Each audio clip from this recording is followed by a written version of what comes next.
Hi guys, ನಾನಿವತ್ತು ಎಲ್ಲಿಗೆ ಹೊರಟಿದ್ದೆಪ್ಪ ಅಂದರೆ ನಮ್ಮ ರಾಣಿ ಜರಿ ವ್ಯೂ ಪಾಯಿಂಟ್. ಹೌದು, ನಾನು ಇಲ್ಲಿಗೆ ಬಂದು 1.5 ವರ್ಷ ಆದರೂ ನಾನು ಇನ್ನೂವರೆಗೂ ರಾಣಿ ಜರಿ ವ್ಯೂ ಪಾಯಿಂಟ್ ನೋಡಿಲ್ಲ, ಫಾಲ್ಸು ನೋಡಿಲ್ಲ. ಸೊ ಅದಕ್ಕೆ ಇವತ್ತು ನಮ್ಮವರೆಲ್ಲ ಇಲ್ಲಿ ಫಾಲ್ಸಿಗೆ ಹೋಗುವ, ವ್ಯೂ ಪಾಯಿಂಟಿಗೆ ಹೋಗುವ ಅನ್ಕ ಬಂತು. ಸೊ ಅದಕ್ಕೆ ಅವ್ರ ಜೊತೆ ನಾನು ಟೈಮ್ ಪಾಸ್ ಆತಂತ ಬಂದೆ.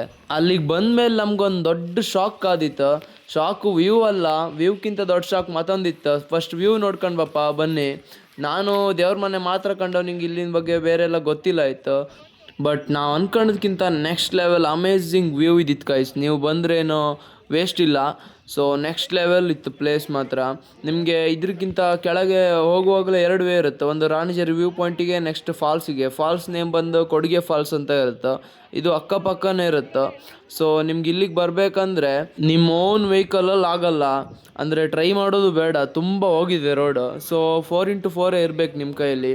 ಯಾವ್ದಾದ್ರು ಫಾರ್ಚುನರ್ ಒಳ್ಳೆ ಆನೆಗಳನ್ನು ಮಡಗಿದ್ರೆ ಅಡ್ಡಿಲ್ಲ, ಇಲ್ಲಾಂದ್ರೆ ಆಗಲ್ಲ ಗಾಯ್ಸ್. ಬೈಕಲ್ಲಿದ್ದವರೆಲ್ಲ ಬರ್ತಾರೆ, ತುಂಬ ವೆಹಿಕಲ್ಸಿಗೆ ಡ್ಯಾಮೇಜ್ ಆಗುತ್ತೆ. ಸೊ ಅವ್ರು ಹೇಳೋದನ್ನ ಕೇಳಿ, ನಿಜವಾಗ್ಲೂ ಅವ್ರು ಹೇಳೋದು ಸತ್ಯನೇ. ನಿಮಗೆ ಪ್ರೈಸಸ್ ಬಂದು ಒಂದು ಬ್ಯಾಚ್ ಇದ್ರೆ ಎಷ್ಟೇ ಜನ ಇರಲಿ, ನೀವು 30 ಮೆಂಬರ್ಸ್ ನಿಯರ್ ಇರಿ, ಅವ್ರದ್ದು ಆಫ್ ರೋಡಿಂಗ್ ಪಿಕಪ್ಪಲ್ಲಿ ಕರ್ಕೊಂಡು ಹೋಗ್ತಾರೆ. 1500 ಆಗುತ್ತೆ. 40 ಮಿನಿಟ್ಸ್ ವೆಯ್ಟ್ ಮಾಡ್ತಾರೆ ವ್ಯೂ ಪಾಯಿಂಟ್ ನೋಡೋಕ್ಕೆ. ಹಾಗೆ ನಿಮಗೆ ಫಾಲ್ಸ್ ಕೂಡ ನೋಡ್ತೀವಿ ಅಂದರೆ 2500 ಆಗುತ್ತೆ. ಟೋಟಲ್ 1.5 ಅವರ್ ವೆಯ್ಟ್ ಮಾಡ್ತಾರಂತೆ.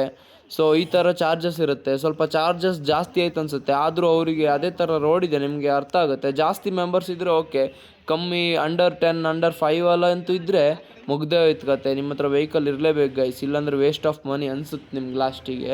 ಬಟ್ ಆದರೂ ಮೇಲೆ ಹೋಗೋಕ್ಕಾಗಲ್ಲ, ಕೆಸರು ಗೊಚ್ಚೆ ಆಗಿದೆ. ಸೊ ನಾವಂತೂ ನೋಡಿದ್ವಿ ಗೈಸ್. ನಿಮ್ಗೆ ಈ ಇನ್ಫಾರ್ಮೇಷನ್ ಇಷ್ಟ ಆಗಿದ್ರೆ ವೀಡಿಯೋನ ಲೈಕ್ ಮಾಡಿ. ಯಾರೆಲ್ಲ ರಾಣಿಜರಿಗೆ ಈ ಪರಿಸ್ಥಿತಿಲಿ ಹೋಗಿದ್ದೀರಾ ಒಂದು ಕಮೆಂಟ್ ಮಾಡಿಬಿಡಿ ಗೈಸ್. ನೆಕ್ಸ್ಟ್ ವೀಡಿಯೋದಲ್ಲಿ ಸಿಗ್ತೀನಿ. ಬತ್ತೇಕಾ, ಬಾಯ್ ಬಾಯ್.